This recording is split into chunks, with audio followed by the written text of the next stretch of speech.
Querido Deus, nós estamos muito alegres, muito gratos a Ti pela oportunidade, né, de compartilhar um pouquinho do que temos aprendido. Obrigado por estarmos aqui todos juntos nessa manhã. Podemos, né, ter a oportunidade de ampliar o nosso conhecimento, a nossa preparação. Que o Senhor possa nos ajudar a ter um ótimo proveito nessa manhã. Que todos possam, né, participar e assim a gente possa crescer cada dia mais. Que Teu Espírito Santo possa me usar e possa usar cada um também aqui nesse dia. Em nome de Jesus, te agradecemos. Amém. Bom, eu trouxe esse assunto depois que eu li o artigo, né? O último artigo que foi postado no Media Broadcast, que foi sobre o feminismo das celebridades. A gente também, né, tem falado bastante, a Anciã Tese, ela tem ressaltado há bastante tempo a importância de 2014, né?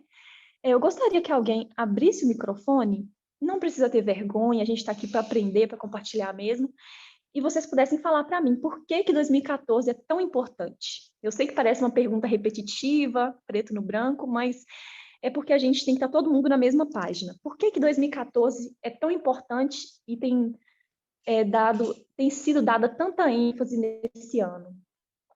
2014 tem uma importância enorme para a gente, porque ele traz, ele é talvez o principal marco que traz para a gente vários acontecimentos externos e internos que vão representar o decreto dominical, que vão nos levar ao decreto dominical. Isso é o que eu penso. Exatamente. Eu peguei aqui um exemplo do meu dia a dia. A gente estuda fractais, né? Eu não estou conseguindo me ver aqui na tela, mas vocês estão vendo aqui, eu estou com duas plantinhas, duas suculentas. O que essas suculentas vão nos ajudar? De acordo com o nosso conhecimento de fractais, a gente sabe que fractal são partes, né, menores que vão aumentando em escala, né? E isso nos ajudou a entender as linhas, né? Que tem a linha principal, que é a linha dos 144 mil, e temos as linhas menores, que é a linha dos sacerdotes, a linha dos levitas, a linha dos netineus. Então, o que eu quero usar como exemplo? É como se 2014 fosse essa mudinha aqui pequenininha, que é da mesma espécie dessa grande. Porém, essa mudinha pequenininha aqui, ela tem características, ela tem formas que vai me ajudar a entender como que é uma planta grande dessa aqui. Então, da mesma forma, 2014, ele é o decreto dominical na linha dos sacerdotes. Foi o primeiro decreto dominical que a gente tem, né, nos fractais. Então, nesse ano, teve muitos acontecimentos que vão estar fornecendo para nós informações, princípios que vão ajudar a gente a entender como que vai se parecer o decreto dominical na linha principal, que é a nossa linha agora dos 144 mil, que é o próximo marco que a gente está, né, esperando, que está bem à nossa frente. A TES, né, eu até procurei esse vídeo para mim dar esse exemplo com mais, né, mais perfeição, nos deu. Que primeiramente, né, a gente teve que aceitar, né, essa caixa, esse presente que Deus nos deu, e aceitar essa data como um marco. E só depois, ao passar dos anos, é que a gente foi abrindo essa caixa e aos poucos a gente foi compreendendo o seu conteúdo, né? E cada dia a gente vai se surpreendendo mais quanta coisa aconteceu nesse ano e quanta coisa tem que a gente já aprendeu e a gente ainda vai aprender sobre ele. Bom, nos estudos que já tiveram aqui nos estudos locais, já tiveram muitos assuntos importantes que falaram de 2014. Eu coloquei alguns aí, vocês podem até me lembrar de mais algum, né, que eu lembrei foi só desse. Eu lembro que a gente já teve estudo aqui de 2014 relacionado às mudanças climáticas. Algumas semanas atrás também a gente estudou 2014 e a sua relação com o Gamergate e a extrema-direita, um estudo muito importante. A gente também estudou, né, um caso também que foi de extrema importância para a gente compreender, é o caso do Hobby Lobby. Imagino que vocês devem estar lembrados. A gente também estudou sobre a Ucrânia, né, e tudo que estava acontecendo ali na Ucrânia nesse ano. Então, tem diversos assuntos, e todos esses assuntos vêm trazendo características, vêm trazendo princípios, informações que vão construindo nosso entendimento sobre como vai ser o nosso decreto dominical. E hoje, o tema que a gente vai falar, né, como vocês já viram no título, é sobre o feminismo. O que estava acontecendo dentro do feminismo em 2014? Bom, e como a gente já avisou lá no grupo, né, a base para esse estudo hoje vai ser o artigo 606, que está lá no Media Broadcast. Eu espero que todos tenham, né, podido ler, que é um artigo maravilhoso, muito rico. O título desse artigo é o seguinte: o feminismo fez uma barganha faustiana com a cultura das celebridades. Agora está pagando o preço. Olha, em alguns estudos atrás, a gente estava falando sobre metodologia, né? Eu lembro que a Gabi estava falando sobre metodologia. E uma das coisas importantes dentro da metodologia é a gente analisar primeiramente o quê?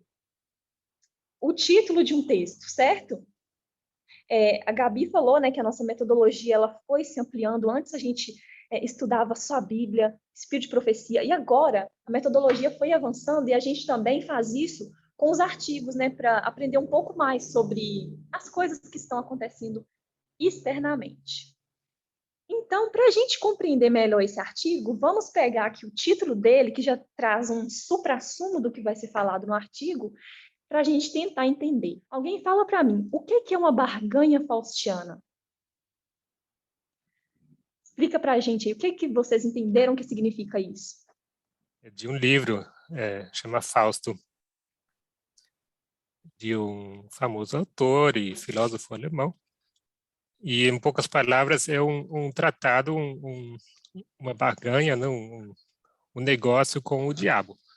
Né? Que esse personagem, o Fausto, ele faz um pacto, ele receber, vamos dizer, sucesso, e que o diabo promete para ele, só que em troca ele vai ter que pagar com a alma dele.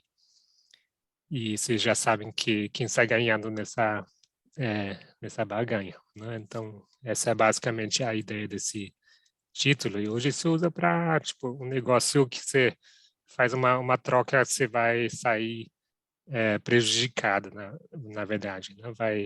Vai sair ruim para a pessoa que faz esse pacto. Exatamente. Gente, eu imagino também que vocês, assim como eu, quando a gente vai ler determinados artigos, eles contêm muitas palavras, expressões, nomes de pessoas, que a gente não faz a menor ideia do que é, né? Então, para a nossa melhor compreensão, a gente tem que estar anotando isso, tem que pesquisar para a gente conseguir tirar o que o autor do texto, do artigo, está querendo dizer para a gente. O Gabriel, ele falou aí exatamente o que é. Então, eu peguei aqui uma definição lá do Google, mais compacta, e é exatamente isso. Barganha faustiana é um pacto em que uma pessoa troca algo de extrema importância moral ou espiritual, como valores pessoais ou a própria alma, por algum benefício material ou mundano, sabedoria, poder ou riqueza. Ou seja, então, o que a gente pode concluir com esse só pelo título?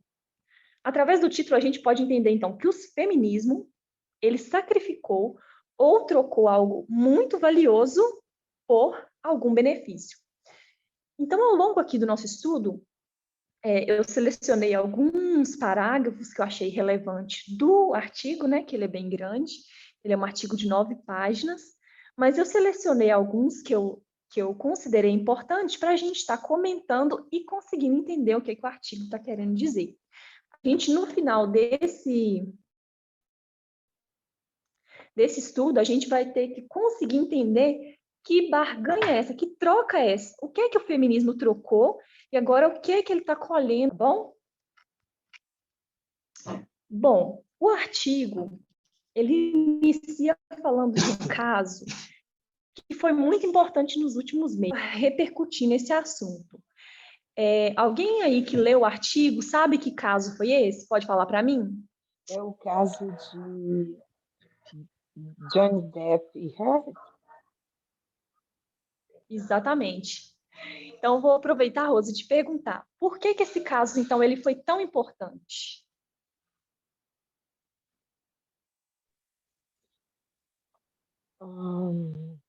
Pelo que eu sei, esse caso ele foi importante porque é interessante que começa com uma denúncia de difamação, né? E essa denúncia de difamação traz outros problemas, né? Porque Heard, ela fala para uma revista, um jornal, ela fala numa entrevista que ela era uma mulher que havia sofrido maus tratos, né? Ou abuso. E Uhum. aí, se eu estou indo bem, dessa acusação, ela entrou com uma outra acusação, que foi a acusação de relacionamento abusivo, né? E o que acontece é que, no final das contas, isso vai para julgamento, né? E o interessante para mim é que esse caso é de uma de uma de uma denúncia sobre difamação, isso virou uma coisa enorme, porque por trás disso existia maltratos a uma mulher. E, no final das contas, ele vence o julgamento, e o que aconteceu com ela não conta. Parece que não importa. E faz sentido para a justiça, porque isso é uma, uma acusação de difamação. Então, isso vira um show na mídia, né? Isso vira Enfim, eu não sei se eu já saí da resposta da pergunta, Não, pode falar, mas, tranquilo. mas, mas aí o que acontece é que o, a vítima vira o, o réu, e o réu passa a ser a vítima. E Exato. Os papéis são invertidos, né? exatamente, esses papéis são invertidos. E o mais interessante é que foi na Inglaterra, Gabriel? Na Inglaterra, ela leva essa denúncia, né? Ela vai na corte da Inglaterra e lá ela consegue provar. Das 15 acusações, 13 ela consegue provar. E lá ela vence. Ou seja, é real o que ela está trazendo, entende? Mas quando isso é trazido para os Estados Unidos, e isso eu acho que ele fez de uma forma estratégica, ela perde, né? Então, é mais ou menos isso. Exatamente. Ele até escolheu uma cidade estratégica, né? Que, se eu não me engano, foi a Virgínia, né? Não sei se a Virgínia é um estado, se é uma cidade, perdoe a minha ignorância. Mas ele escolheu ali estrategicamente, né? Pela cultura do estado e tudo mais, para ele conseguir virar esse jogo. Bom, o artigo, ele cita também, né, uma outra coisa muito importante que aconteceu nas últimas semanas, né, uma derrota para o feminismo, que foi, né, o fim do Roe versus Wade, né, que foi a proibição agora, né, do aborto. O aborto não se torna agora algo ilegal, né? E o autor do artigo vem ali fazendo uma introdução, mostrando que esses dois eventos convergiram. O que é convergir? É quando dois pontos se cruzam. Então, ele está querendo dizer que isso não é uma coincidência, esses dois casos teriam acontecido agora. Pelo contrário, que ambos fazem parte de um mesmo movimento cultural tóxico. Ambos são vereditos sobre a recente trajetória feminismo. Uma conta a história de como chegamos aqui, e a outra conta para onde estamos indo. O artigo, então, ele começa a falar sobre o ressurgimento do interesse no feminismo, que foi iniciado por volta dos anos de 2010. Essa data, né, as redes sociais estavam ali despontando como nunca, né, Facebook, Instagram, Twitter. Então, veio despertado como nunca. Essa onda aproveitou as mídias sociais para alcançar níveis inimagináveis de entretenimento e popularidade comercial. Celebridades iriam representar o feminismo. Assim, as fãs, né, dessas feministas iriam curtir, retweetar as declarações, e isso ia acelerar a mudança, né? Ia conseguir obter os resultados que o feminismo das celebridades, então, queria trazer para a sociedade. Bom, imagino também que vocês já devem ter visto falar, né? Esse dia foi um dia bem marcante, em 2014. Foi quando a Beyoncé, né, que a gente sabe quem é, uma cantora muito famosa internacionalmente, né?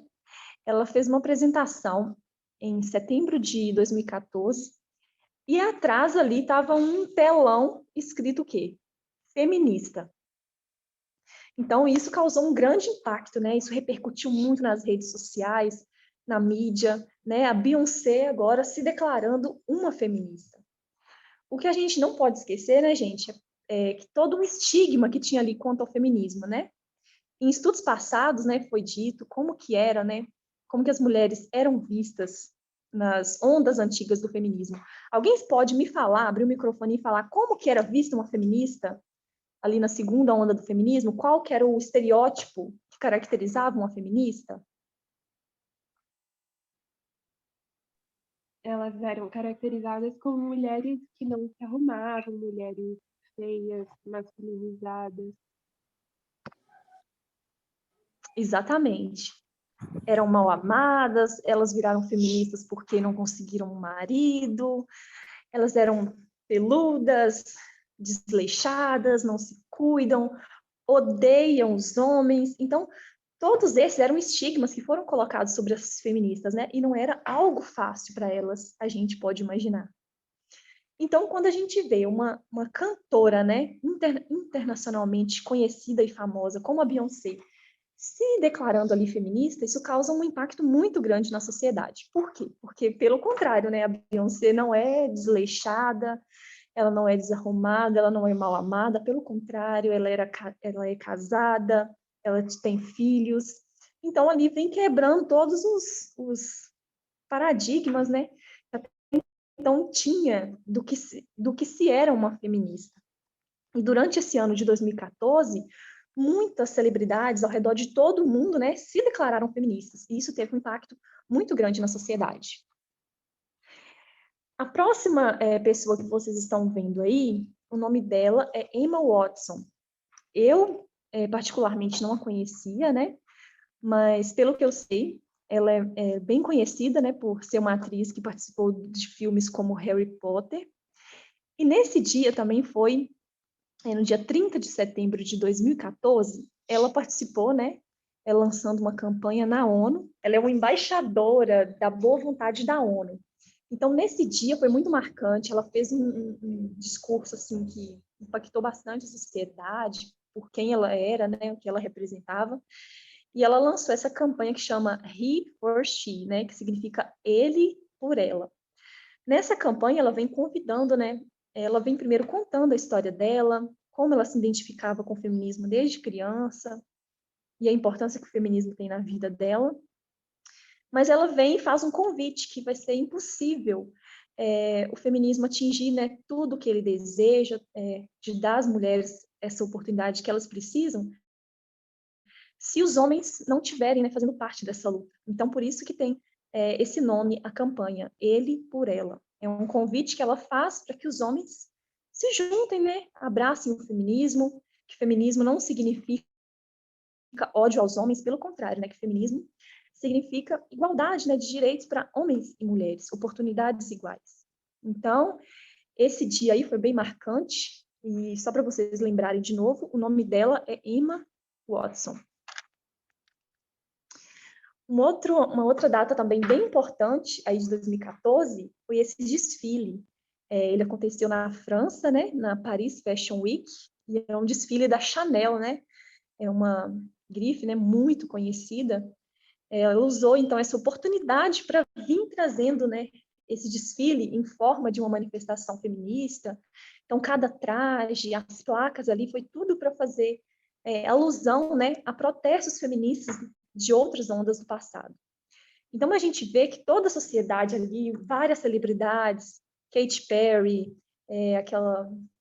esqueci o nome dela agora, várias mulheres na sociedade, não só nos Estados Unidos, Europa, aqui no Brasil também, várias celebridades vêm se despontando, assumindo, declarando que eram feministas. Então, isso veio tendo um impacto muito grande na sociedade. Então, agora nós vamos analisar mais alguns parágrafos aqui do artigo. A América corporativa se juntou. Em 2015, você não poderia usar um absorvente interno sem bater em alguém ou algo que ostentasse pela sua importância feminista, em lugares que você definitivamente não esperaria. Esmaltes, roupas íntimas, bebidas energéticas, mops, enfim, gente, os mais diversos produtos que você pensasse fosse comprar, tinha ali algum apelo, né, ao empoderamento da mulher. Use isso aqui, você vai ser uma pessoa empoderada. Então, tudo isso veio trazendo aquele apelo feminista. Não foi só celebridades, mas também a sociedade comercial ali veio se juntando a esse movimento para tornar o feminismo algo mais popular, né? Algo mais pop, sem aquele apelo pejorativo todo que ele tinha no passado. Na época, parecia um avanço significativo. A estrela do feminismo acendeu, escreveu a escritora feminista Jéssica Valente, no The Guardian, em 2014. Feminismo não é mais a palavra com F, é a esfera das crianças legais. Não havia a oposição alienado as mulheres do feminismo por décadas, pintando-as como burras de carga impopulares? Essa mensagem saturou a reação da mídia e da cultura pop dos anos 1980. Abrace o feminismo e acabe não sendo amada, solteira, estéril e maluca. Se o feminismo agora fosse legal, isso não seria um passo à frente? Então, gente, através desse parágrafo aí, a gente consegue ver que até mesmo as feministas, né, elas estavam gostando muito disso que estava acontecendo, né? Elas não estavam vendo isso como algo que talvez ia ser ruim para o movimento feminista, porque eram celebridades, a mídia, enfim, toda a sociedade estava abraçando o feminismo com uma nova roupagem, e elas estavam enxergando isso como algo que seria algo bom para o feminismo. 2014 transformou o feminismo em uma marca, e isso não é uma coisa ruim. Foi a manchete de um artigo da Quartz no final daquele ano, de uma jovem feminista chamada Jessica McCarthy, contemplando a promessa do que ela chamou de o novo feminismo das millennials que minha geração está introduzindo. Ela entendeu as preocupações das guardiãs feministas da velha guarda, que um feminismo mais comercial, preocupado com celebridade, poderia minar o espírito coletivo do movimento. Mas ela decidiu que não havia nada a temer. Esta nova onda, que criticamente aceita novas marcas do feminismo, concluiu ela, nunca permitirá que seja vendido. Então, mais uma vez, aí, uma outra feminista, né, escrevendo um jornal, dando seu apoio, colocando que seria uma coisa boa, que esse novo feminismo representado pelas celebridades, né, conhecido como feminismo pop, ia ser bom para o feminismo, sim, e que as guardiãs feministas, né, aquelas feministas mais do passado, elas não precisavam temer que o feminismo ia perder, né, aquele espírito coletivo de luta, de ir atrás da política e buscar mudanças, que não precisava ter essa preocupação. Então, a gente vê que até as feministas, então, estavam de acordo com o que estava acontecendo. Em 2010, o que antes era um complemento popularizador do feminismo, ameaçou se tornar a face pública do próprio feminismo e um modelo de como ser uma ativista feminista. Então, o que antes, né, que seria esse apelo comercial, esse usar a celebridade para complementar o feminismo, de 2010 para cá, ameaçou se tornar o próprio modelo do que é ser uma ativista feminista. Então, quando você pensava agora em uma ativista feminista, você pensava em uma celebridade que ia em um programa, que ia discutir pautas que ela considerava ser importante para o feminismo, e não mais aquelas mulheres que se engajavam por uma luta coletiva para buscar, né, conseguir mudanças nas leis e na sociedade política em geral.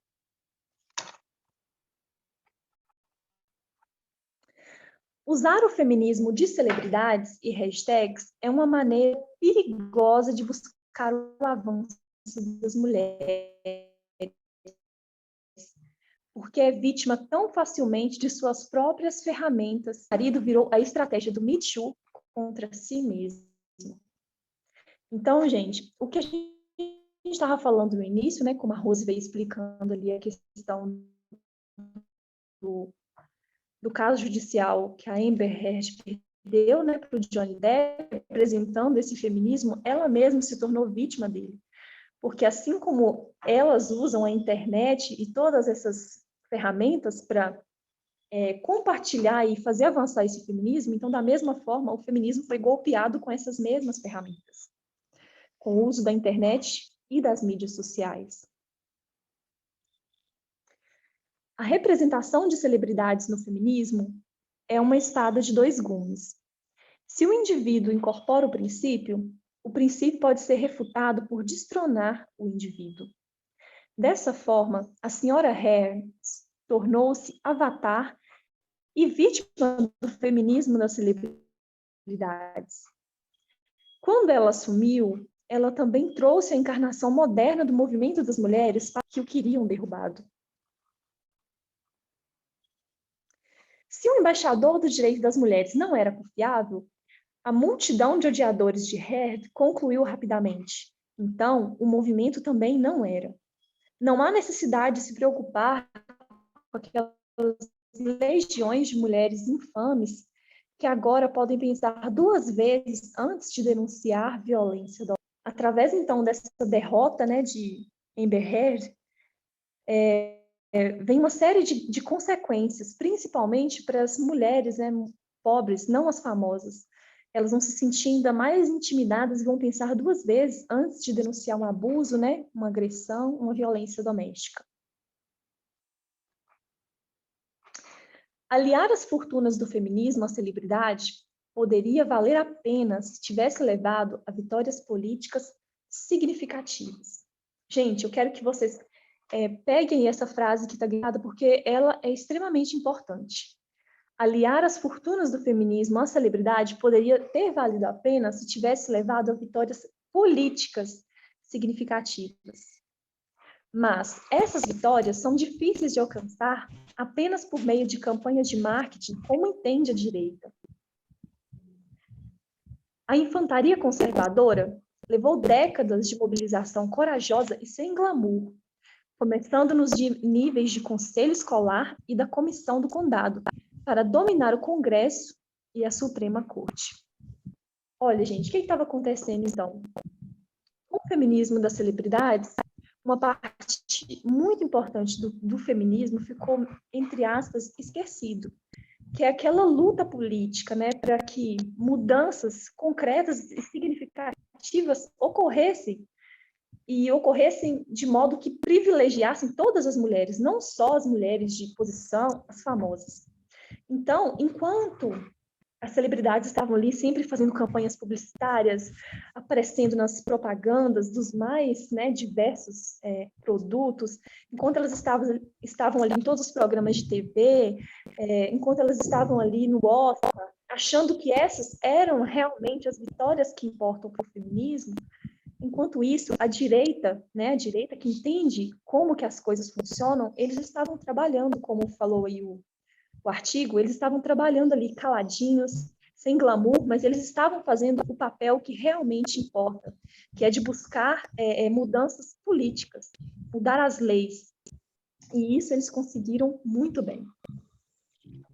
Enquanto o feminismo pop desfrutava de seu apogeu no início de 2010, as legislaturas estaduais aprovaram mais de 200 restrições ao acesso das mulheres ao aborto. Enquanto a campanha de Clinton, em meados da década de 2010, acumulou endossos de Perry, Lena Dunham, Rosie Perez e outros, Donald Trump silenciosamente fez sua barganha com a direita religiosa anti-aborto, o que ajudou a impulsioná-lo para a Casa Branca. Enquanto a hashtag #MeToo dominava as notícias no final dos anos 2010, o governo Trump estripou a Comissão de Oportunidades Iguais de Emprego e instalou dezenas de juízes anti-aborto nos tribunais.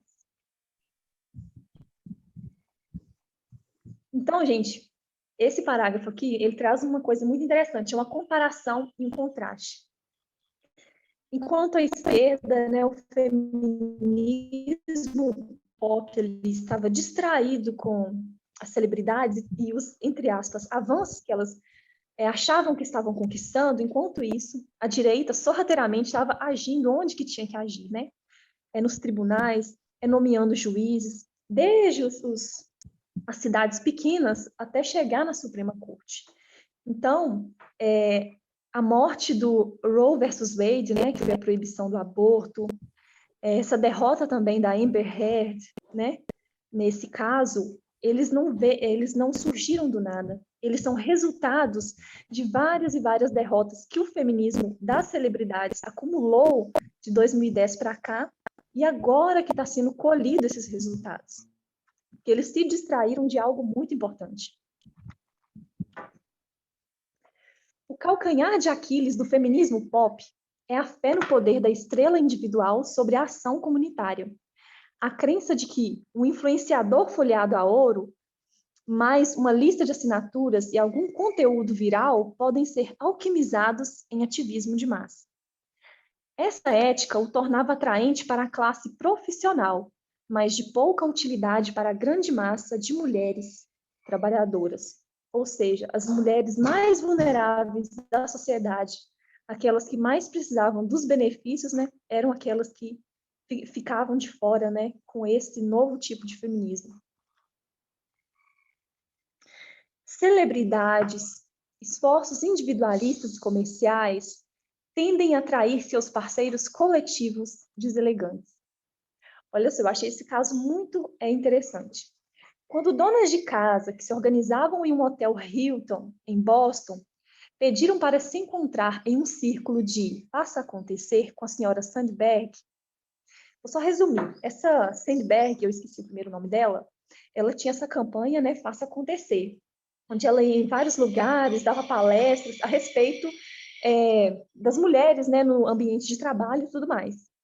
Então, ela estava ali em Boston e ela ia fazer uma palestra em uma universidade, ia fazer um discurso lá. E essas donas de casa, nesse grupo de mulheres ali mobilizadas, foi até esse hotel para tentar se encontrar com ela, né, fazer ali um movimento. O que aconteceu? Seu escritório teria recusado, citando sua agenda lotada. Ou seja, ela estava ali, ao mesmo tempo, tentando defender uma coisa, mas ao mesmo tempo esquecendo como que a ação comunitária que busca lutar por coisas políticas, ela é importante. Aquelas camisetas, onipresentes camisetas, ficou muito famosa, gente, as camisetas que tinha escrito assim: é assim que uma feminista se parece. Essas camisetas, elas eram vendidas, né, por $70, né, camisetas caras, e elas estavam sendo fabricadas por mulheres que ganhavam cerca de $1 por hora em uma fábrica nas Maurícias. Então, o autor do artigo vem trazendo essa hipocrisia, essa comparação, que ao mesmo tempo, né, em que as grifes estavam produzindo, né, essas camisetas, é assim que uma feminista se parece, com esses dizeres, ao mesmo tempo, as mulheres que estavam fabricando essas, né, tão famosas camisetas, estavam trabalhando em fábricas, ganhando mísero $1 por hora. Então, está mostrando o contraste, que o feminismo ele estava se perdendo aquilo pelo qual ele tinha que lutar de mais importante. O feminismo de marca, de fato, se permitiu ser vendido. O feminismo das celebridades é baseado na ideia de que uma celebridade pode instigar a mudança ao representar uma causa, o que muitas vezes reduz a causa a uma persona. É difícil embelezar questões financeiras em lantejoulas, e o feminismo das celebridades preferiu se concentrar em problemas de sexualidade e identidade, em vez de economia básica. Mas o aborto é, inevitavelmente, uma questão de justiça econômica. O direito ao aborto não é apenas uma questão de escolha, mas fundamentalmente a sobrevivência de mulheres que não têm escolha, que enfrentam extrema necessidade. Então, o feminismo, né, como a gente pode ver aqui no Brasil também, o feminismo das celebridades, ele focou muito nisso, né, nas questões de sexualidade, identidade, de ser dona do seu próprio corpo, de fazer o que você quiser. Essa questão, né, do empoderamento feminino, né, é uma palavra que hoje em dia ela já virou uma palavra até saturada, né? O que é ser? O que é empoderamento? Então, eles focaram muito nisso e esqueceram de outros assuntos que impactam grandemente as mulheres na sociedade, né? Como a gente viu aí a questão do aborto. E que o aborto, né, mais do que muitas vezes as pessoas não compreendem, é uma questão de justiça econômica. Muitas vezes, ao pensar em aborto, as pessoas pensam em mulheres, talvez, né, que são libertinas, que têm relações sexuais e que, agora ela quer fazer um aborto, isso não pode. Mas mais do que tudo, gente, é um direito, mas mais do que tudo, quem mais precisa dele são mulheres que não têm escolha, são mulheres pobres, que na sua grande maioria já têm filhos, mulheres que, né, não estão tendo condição de pagar um aluguel, uma creche, e que a chegada de mais um filho vai pôr essas mulheres em grande necessidade.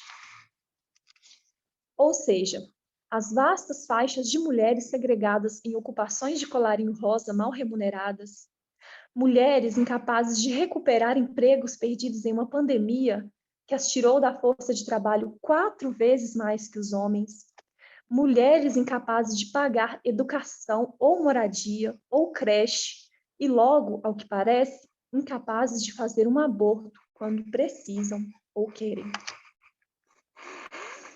Então, gente, o artigo aqui ele vem sempre fazendo essa comparação, mostrando qual foi a ênfase do feminismo pop e agora o que ele está colhendo. Essa decisão da Suprema Corte, né, como eu citei anteriormente, ela não veio de uma vez, ela não veio do nada. Enquanto a esquerda, né, como a Anciã Tess, ela veio trazendo no último vídeo, ela fala assim, enquanto as progressistas sem fins lucrativos estavam organizando galas e festas e relembrando a inspiração feminina, gastando milhões em campanhas publicitárias sobre a imagem positiva do corpo, enquanto tudo isso estava ocorrendo, o Estado e as organizações locais estavam lutando para proteger os direitos reprodutivos que estavam recebendo muito pouco financiamento.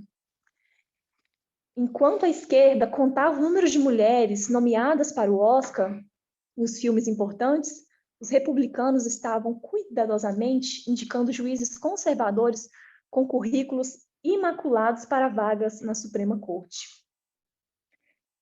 Então, o artigo vem mostrando isso, essa questão de que a esquerda se distraiu, de que também aqueles, né, que escrevem os artigos, né, em 2014, em vez de estar alertando para as coisas, né, que não tinham sido conquistadas pelas mulheres, eles estavam colocando aquele ano como o melhor ano. Por quê? Porque celebridades estavam apoiando o feminismo e parecia algo muito promissor. Mas, pelo contrário, a direita estava lá por trás, fazendo todas as suas manobras, suas estratégias, e passo a passo eles foram conseguindo, né, aprovar e colocar as pessoas certas para conseguir o que eles queriam, né? E o resultado, né, a gente viu esse ano, né? É só o início. É só o início, e essa vai ser uma caminhada, né, descendente rumo ao decreto dominical. Então, o artigo, né, ele termina, ele foca, ele leva a gente a olhar outros modelos de feminismo. Ele citou, então, né, comparando como que deveria ser citando alguns grupos que lutam pelos direitos das mulheres, né, nos Estados Unidos, na América Latina, que fazem um trabalho de massa, né, em busca de mudanças políticas e nas leis, né, e que obtiveram resultados satisfatórios, como a Maré Verde, um movimento de massa multifacetado de feministas que enfatizou a equidade em saúde e questões econômicas, e assim conseguiram legalizar o aborto na Argentina, México e Colômbia. O feminismo, ele se distraiu e ele acabou tendo muitas derrotas. Então, como o título do artigo fala, ele fez uma barganha, né?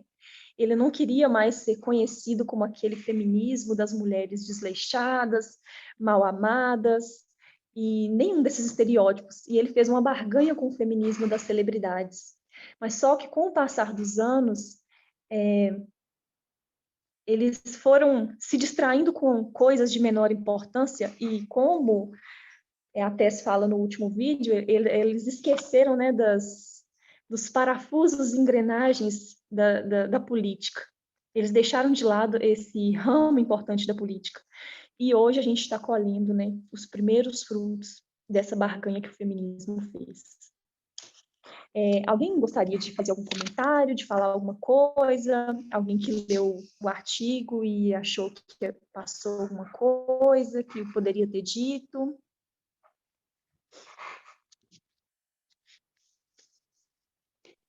Gi, achei muito interessante, que parece muito Oi?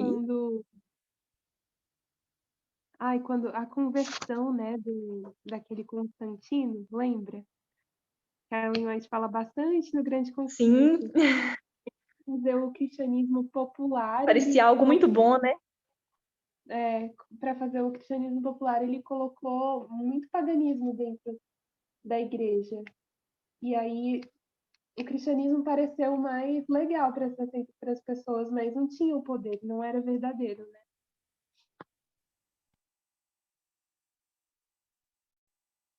Exatamente. Enquanto eu estava lendo esse artigo também, me veio na minha mente. A gente, né, que é ser humano, a gente gosta de se sentir representado, se identificar. É igual um tempo atrás, né, quando a gente era uma adventista nominal, eu me lembro, né? Ser adventista, você é conhecido, adventista é uma seita, adventista é isso, né? Na visão das pessoas, também é cheio de estereótipos. Então, quando algum famoso ou alguém assim do tipo virava adventista, a gente estava sempre fazendo referência. Olha, você viu aquele fulano lá? Olha, o Maurício Manielli, ele é adventista também, hein? Então, a gente gosta de se sentir representado. E eu acredito que isso aconteceu no feminismo. Depois de anos de estigma, né, desses estereótipos, elas chegaram a achar que isso ia ser bom para a causa. Mas, pelo contrário, né? Como o Gabriel colocou aí no começo, foi uma barganha, e o resultado é sempre ruim para quem faz essa barganha, né? Agora, todas nós mulheres estamos colhendo os frutos do que esse tipo de feminismo fez. E uma coisa também que eu gostaria de ressaltar, né, gente?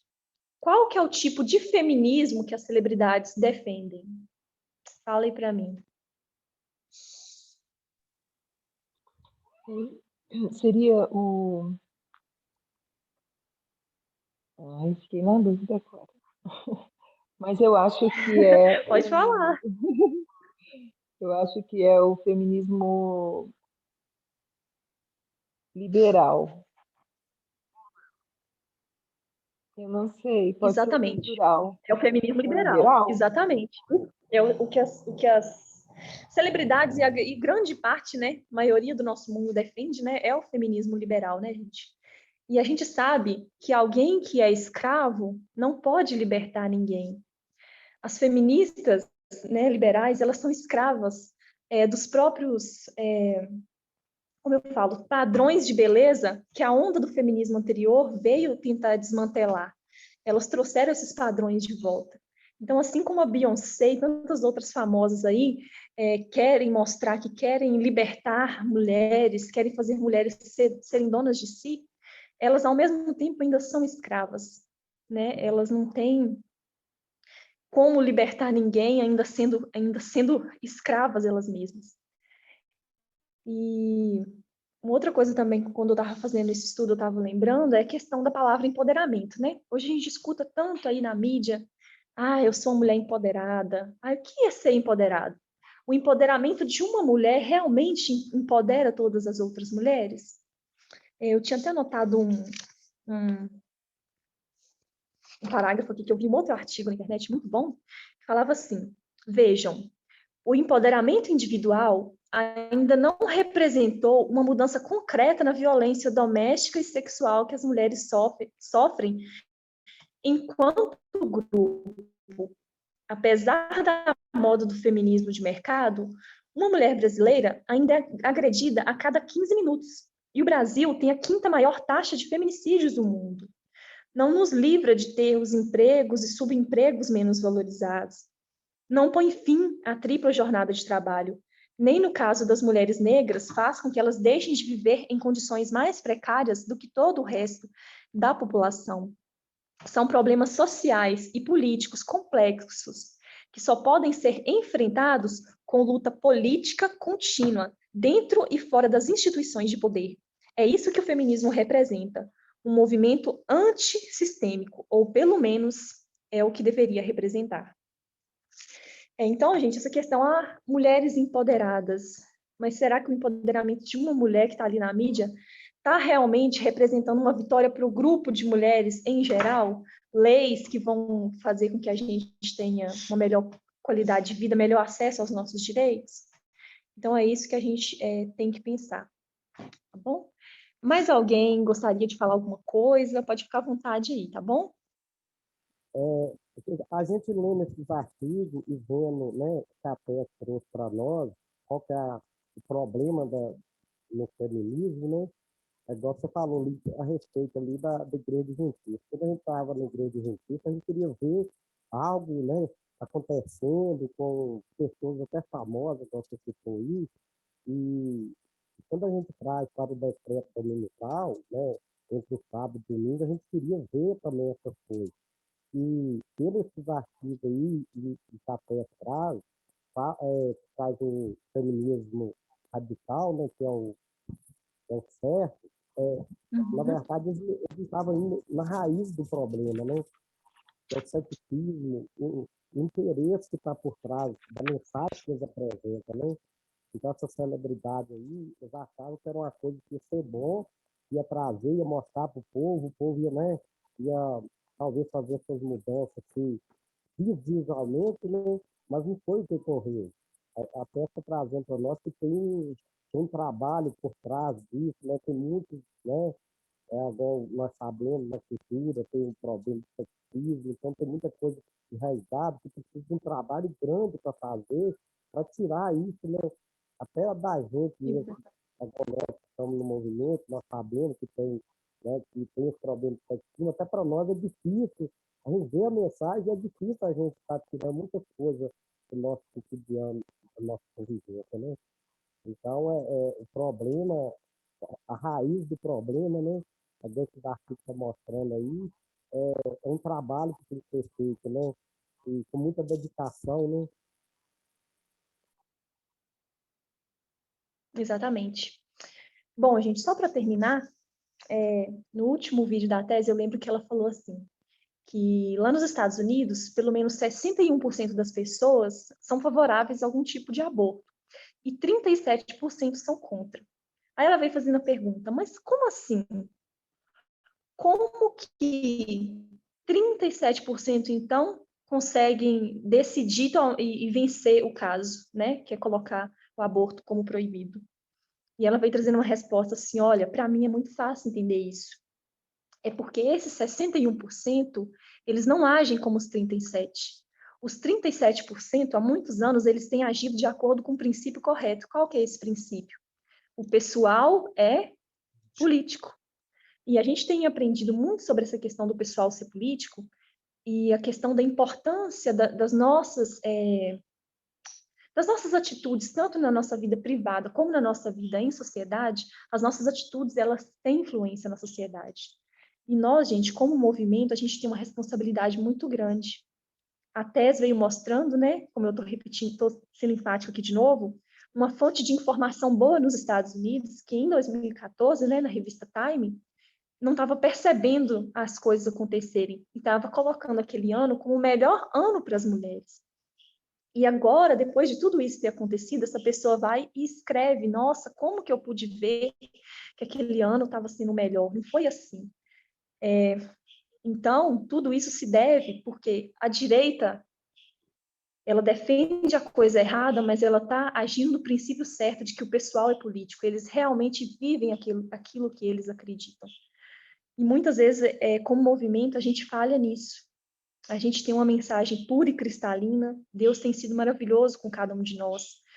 Eu acho que a gente pode olhar para trás e ver como que Deus tem guiado a gente de forma maravilhosa. Deus tem esclarecido tudo através de uma metodologia consistente. A gente está tendo todas as ferramentas para entender da melhor forma possível o nosso presente e já ir entendendo o nosso futuro. E se a gente não começar a agir, né, de acordo com esse princípio de que o pessoal é político, se a gente não estiver disposto a fazer, abrir mão, né, das nossas culturas e de tudo, todos os nossos costumes que estão enraizados dentro de nós e que ele for nos mostrando, se a gente não fizer isso, gente, não só nós vamos sofrer, toda uma sociedade vai sofrer. E a gente tem uma grande responsabilidade, a gente tem uma grande missão, né, daqui para frente. Então, eu faço um apelo para todos que estão escutando aqui agora e os que vão também assistir depois, né, para a gente abraçar a nossa missão, para a gente viver de acordo com o que a nossa mensagem diz, né? Vamos viver esse lema, né, de o pessoal é político e saber que sim, as nossas decisões, o nosso comportamento, a forma como a gente se mostra para o mundo tem sim muito impacto. Mesmo que não seja confortável para a gente, mesmo que nos cause dor, que o que possa motivar a gente fazer todas essas renúncias possa ser o amor, né, a Deus e ao nosso próximo. Um outro incentivo também, gente, que a TES tem feito, é para que a gente mantenha assistindo os vídeos e também acompanhando os artigos do Media Broadcast, porque sempre que ela está fazendo os estudos, ela está indicando artigos para ler, para complementar, para abrir a nossa mente em relação às coisas que estão acontecendo. Então, quando a gente não lê, quando a gente não está por dentro do assunto, o nosso entendimento ele cai pela metade. Então, vamos fazer um esforço, né, da gente estar se comprometendo com o movimento, mais do que nunca, para que a gente possa fazer a nossa missão da melhor maneira possível. Tá bom? Então, eu convido a todos para a gente se colocar de joelhos e a gente finalizar com oração. Querido Deus, obrigada, Senhor, pela oportunidade de estar aqui entre pessoas queridas. Obrigada pelo privilégio de aprender. Que o Senhor possa, Pai, a cada dia estar abençoando os nossos esforços. Nós sabemos mais do que nunca que o Senhor não vai fazer milagre para fazer com que a gente compreenda essa mensagem, porque depende de nós, depende do nosso esforço pessoal de todos os dias. Mas quando, Pai, nós decidimos e nós nos dedicamos, que sim, o seu poder, ele vai estar aliado a nós. Então, eu peço uma bênção por cada pessoa que está aqui ouvindo, que pôde estudar e que vai continuar estudando ainda com o próximo estudo, que o Senhor continue nos ensinando, que o Senhor continue tendo misericórdia de nós, mas que cada um de nós possa despertar para a responsabilidade que a gente tem. Abençoe o restante do nosso sábado, que seja um sábado feliz e de muito aprendizado. Em nome de Jesus. Amém.